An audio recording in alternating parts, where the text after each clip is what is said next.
Dear friends, welcome back to Automate with Rakesh.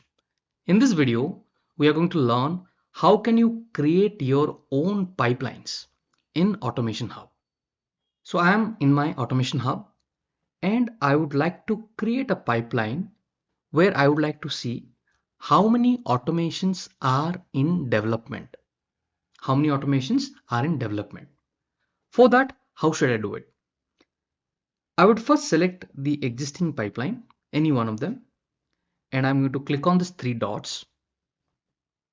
And then there is an option here, save view as.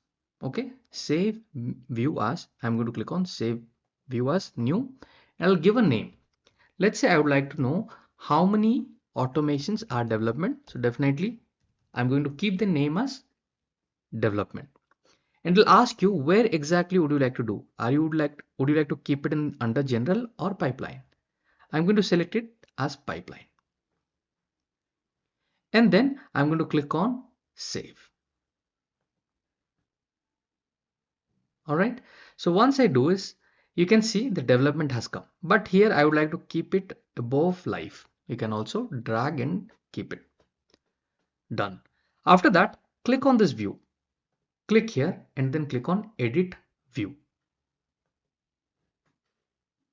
All right. So this is the view how it will appear. Now what I'm going to do, I'm going to reset the filters. I'm going to remove all the filters. So what is important here? The phase has to be development. That is the filter criteria. So what I will do, I'm going to apply the filter, click on this, and then I'm going to select the phase as development, and then I'm going to click on apply. So what happened? By doing that, the development filter has come. To avoid every time I'm doing this, what I will do, I'll click on save it. Okay, because the view is already created, I'm going to simply hit on save. All right, now you can see I could exactly see how many automations are in development at the moment. Okay, if you would like to apply extra filters like the status always has to be in progress, even that can be done. So if you wanted to save that as a view, always click on this and then click on edit view, and then I would like to apply another filter, for example in progress. I just want to see how many are in progress. Once that is done, hit on save. You have to save your view. Once it is done, now if you go back to your workspace,